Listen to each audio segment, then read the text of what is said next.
आज हम संसार एक पुस्तक है क्लास 6 के क्वेश्चन आंसर्स देखेंगे। लेखक ने प्रकृति के अक्षर किन्हें कहा है?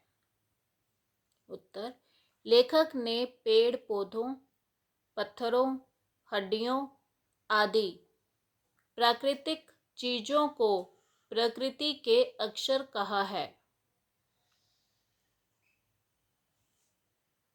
लाखों करोड़ों वर्ष पहले हमारी धरती कैसी थी? उत्तर, लाखों करोड़ों वर्ष पूर्व हमारी धरती बहुत गर्म थी।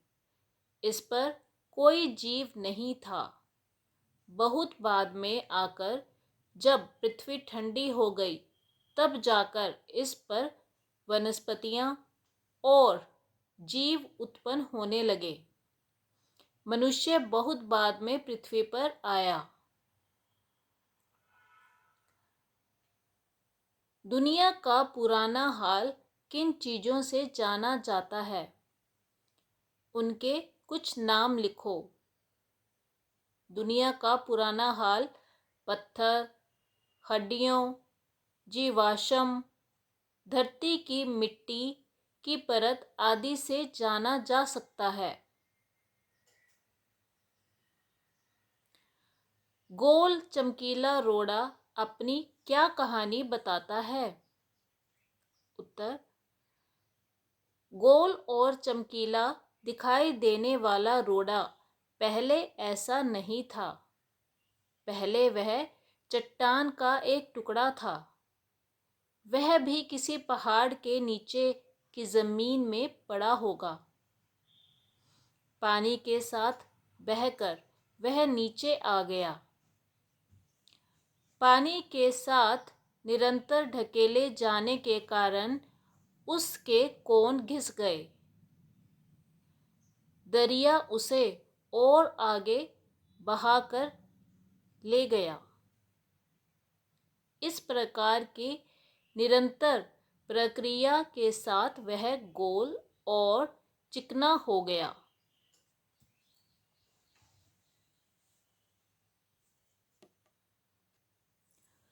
गोल चमकीले रोड़े को यदि दरिया और आगे ले जाता यदि दरिया और आगे ले जाता तो क्या होता? विस्तार से उत्तर लिखो। अगर दरिया उसे और आगे ले जाता तो वह छोटा होते होते अंत में बालू का एक जर्रा हो जाता और समुद्र के किनारे अपने भाइयों से जा मिलता, जहां एक सुंदर बालू का किनारा बन जाता, जिस पर छोटे छोटे बच्चे खेलते और बालू के घरौंदे बनाते। लोग उस रेत को विभिन्न कामों में प्रयोग करते। हवा चलने पर वह रेत उड़कर दूर दूर पहुंच जाता। नेहरू जी ने इस बात का हल्का सा संकेत दिया है कि दुनिया कैसे शुरू हुई होगी। उन्होंने क्या बताया है? पाठ के आधार पर लिखो। उत्तर, नेहरू जी ने बताया है कि पृथ्वी पहले बहुत गर्म थी। धीरे धीरे यह ठंडी हुई तो इस पर वनस्पतियां पैदा होने लगी। इसके बाद जीव अस्तित्व में आया। फिर काफी बाद में इस धरती पर मनुष्य आया। मनुष्य के आ जाने पर यह दुनिया विकसित होने लगी। इस प्रकार इस पर अनेक सभ्यताओं का जन्म हुआ। लगभग हर जगह दुनिया की शुरुआत को समझाती हुई कहानियां प्रचलित हैं। तुम्हारे यहाँ कौन सी कहानी प्रचलित है? उत्तर, यह धरती पहले सूर्य का ही अंग थी। अंतरिक्ष में आए किसी परिवर्तन के कारण यह सूर्य से अलग हो गई। यह भी सूर्य की तरह आग का गोला ही थी। करोड़ों वर्षों में जाकर यह ठंडी हुई, फिर धीरे धीरे इस पर वनस्पतियां पैदा होने लगी। इसके बाद ही जीव अस्तित्व में आया। तुम्हारी पसंदीदा किताब कौन सी है और क्यों? मेरी पसंदीदा किताब गीता है, क्योंकि गीता में कर्म करने का बल दिया है। गीता में जीवन का सीधा एवं सुलभ रास्ता सुझाया है। इस पुस्तक में किसी प्रकार का पाखंड नहीं है। मृत्यु के रहस्यों को भी इस पुस्तक में बड़े वैज्ञानिक तरीके से समझाया गया है। मसूरी और इलाहाबाद शहर भारत के कौन से प्रदेशों में है? उत्तर, पहले ये दोनों शहर उत्तर प्रदेश में ही थे। उत्तरांचल बनने के बाद मसूरी उत्तरांचल में चला गया और इलाहाबाद अब भी उत्तर प्रदेश में ही है। तुम जानते हो कि दो पत्थरों को रगड़कर आदि मानव ने आग की खोज की थी।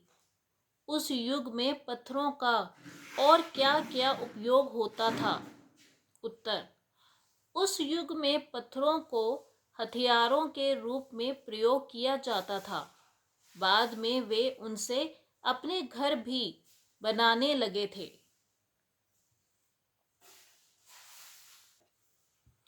यदि प्रकृति का एक अक्षर किसी पेड़ को माने, तो क्या उसे पढ़ने के लिए सिर्फ आंखों का इस्तेमाल करना होगा?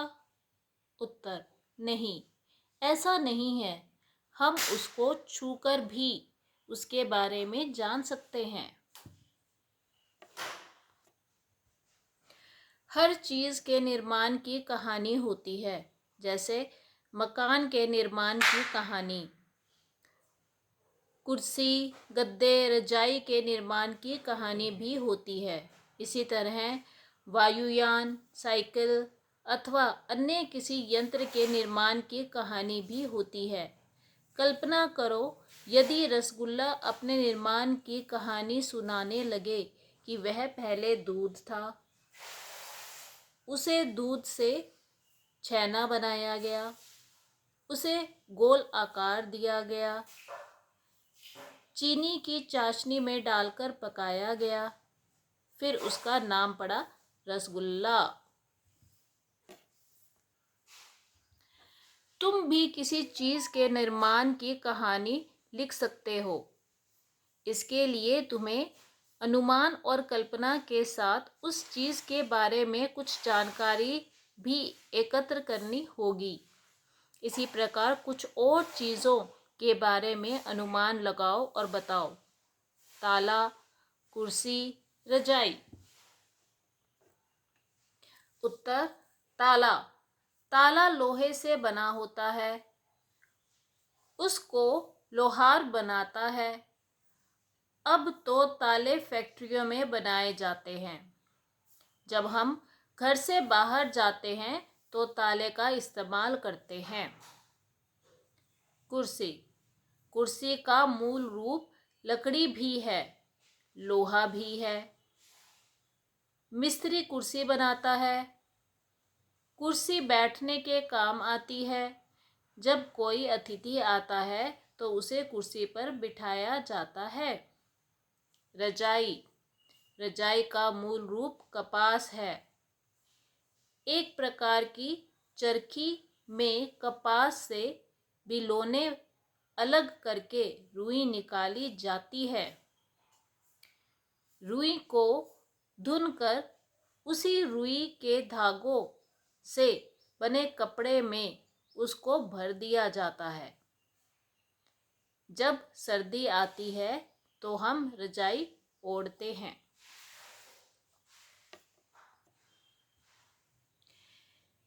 इस बीच वह दरिया में लुढ़कता रहा।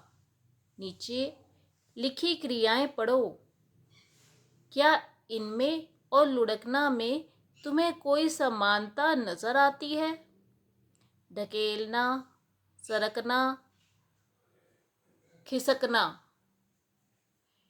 इन चारों क्रियाओं का अंतर समझाने के लिए इनसे वाक्य बनाओ। उत्तर। ढकेलना। पहाड़ी रास्तों से चट्टानों को ढकेलना पड़ता है, तभी रास्ता साफ होता है। सरकना। रामू आगे सरकना ही नहीं चाहता। कई सालों से वह उसी कक्षा में पढ़ा है। खिसकना। धरती के अंदर चट्टानों के खिसकने से भूकंप आता है। चमकीला रोड़ा। तो हम इसको कैसे पढ़ सकते हैं? चमक प्लस ईला। देखते हैं आगे। यहाँ रेखांकित विशेषण चमक संज्ञा में ईला प्रत्यय जोड़ने पर बना है। मतलब चमक और ईला। ईला क्या है? प्रत्यय है। चमक क्या है? संज्ञा। जोड़कर चमकीला रोड़ा बन गया। ठीक है। निम्नलिखित शब्दों में यही प्रत्यय जोड़कर, कौन सा प्रत्यय? ईला प्रत्यय। जोड़कर इन शब्दों में ईला प्रत्यय आपको जोड़ना है। विशेषण बनाओ और इनके साथ उपयुक्त संज्ञाएं लिखो। अब ये हमने जो पत्थर, कांटा, रस, जहर, ये शब्द हमें दिए गए थे, ये हमने शब्दों में लिख दिया नीचे। और प्रत्यय क्या लगाना है? उसने कहा है ईला प्रत्यय लिखना है, तो हमने ये लिख दिया। अब विशेषण क्या बनेगा? पत्थर प्लस ईला, पथरीला। और विशेषण के संज्ञा शब्द, साथ में संज्ञा लगा दिया हमने। पथरीला रास्ता, रस प्लस ईला रसीला, रसीला स्वाद। कांटा प्लस ईला कटीला, कटीला पेड़। जहर प्लस ईला जहरीला सांप। जब तुम मेरे साथ रहती हो तो अक्सर मुझसे बहुत सी बातें पूछा करती हो। यह वाक्य दो वाक्य को मिलाकर बना है। ठीक है। तो इसमें तो जो है वो इन दो वाक्यों को जोड़ रहा है। जब तुम मेरे साथ रहती हो, अक्सर मुझसे बहुत सी बातें पूछा करती हो। तो दो सेंटेंस है, तो से हमने उनको जोड़ दिया। इन दोनों वाक्यों को जोड़ने का काम जब, तो, जब और तो ने किया है। जब और तो, ठीक है, कर रहे हैं, इसलिए इन्हें योजक कहते हैं। ऐसे शब्दों को योजक कहते हैं। योजक के रूप में कभी कोई बदलाव नहीं आता, इसलिए ये अव्यय का एक प्रकार होते हैं। नीचे वाक्यों को जोड़ने वाले कुछ और अव्यय दिए गए हैं। उन्हें रिक्त स्थानों में लिखिए या लिखो। इन शब्दों से तुम भी एक एक वाक्य बनाओ। तो हम इनके रिक्त स्थान भरते हैं। पहले कृष्ण फिल्म देखना चाहता है। ठीक है। तो यहाँ क्या आएगा? परंतु मैं मेले में जाना चाहती हूँ। मुनिया ने सपना देखा कि वह चंद्रमा पर बैठी है। छुट्टियों में हम सब ना कि दुर्गापुर जाएंगे। ना, ये आएगा ना अलग आएगा, की अलग आएगा। मतलब आपको यहाँ पे लिखना है ना और यहाँ पे लिखना है की। छुट्टियों में हम सब ना दुर्गापुर जाएंगे कि जालंधर। सब्जी कटवा कर रखना, ताकि, यह आएगा ताकि, ताकि घर आते ही मैं खाना बना लूं।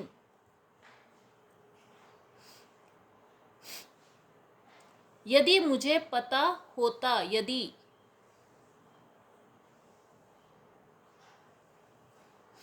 पता होता कि शमीम बुरा मान जाएगा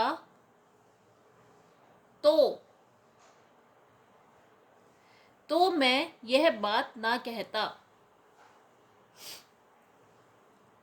मालती ने तुम्हारी शिकायत नहीं बल्कि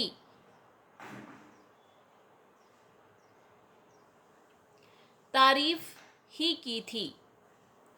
इस वर्ष फसल अच्छी नहीं हुई है, इसलिए अनाज महंगा है, इसलिए।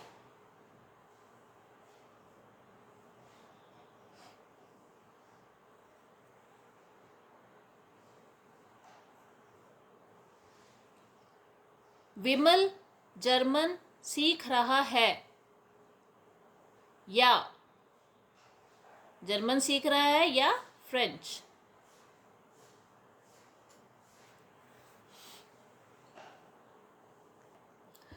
ये मुझे गलत लग रहा है, तो इसका जो ऑप्शन ना की है, आपको छुट्टियों में हम सब दुर्गापुर जाएंगे, ना कि यहीं पे लिखना है आपको, ये क्रॉस कर दो, ये वाला नहीं है। ना कि जालंधर, ठीक है। छुट्टियों में हम सब दुर्गापुर जाएंगे, ना कि जालंधर।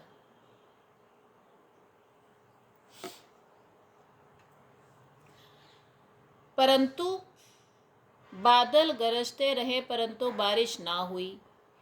कि सोहन कह रहा था कि आज विद्यालय नहीं जाएगा, कह रहा था। या मुझे या फिल्में देखना पसंद है, या संगीत सुनना। मुझे फिल्में देखना पसंद है या संगीत सुनना, ये वाला या काट दो। ताकि विकास कई घंटे पढ़ता है ताकि अच्छे अंक ला सके। यदि, तो यदि तुम परिश्रम करते तो अवश्य पास हो जाते। बल्कि नौकर ने चोरी नहीं की, बल्कि वह तो घर की रखवाली कर रहा था, इसलिए नरेश एक अच्छा इंसान है, इसलिए सभी उसकी इज्जत करते हैं। ना कि हमें ताज़ी सब्जियां ही खानी चाहिए, ना कि सड़ी गली। नेक्स्ट क्वेश्चन है, पास के शहर में कोई संग्रहालय हो तो वहां जाकर पुरानी चीज़ें देखो, अपनी कक्षा में उस पर चर्चा करो। तो ये प्रश्न आपका अलग से बन जाएगा, यहाँ लिखा हुआ है छात्र स्वयं करें। इसको नेक्स्ट वीडियो में ये मैं आपको प्रश्न का उत्तर भी डाल दूंगी। ओके।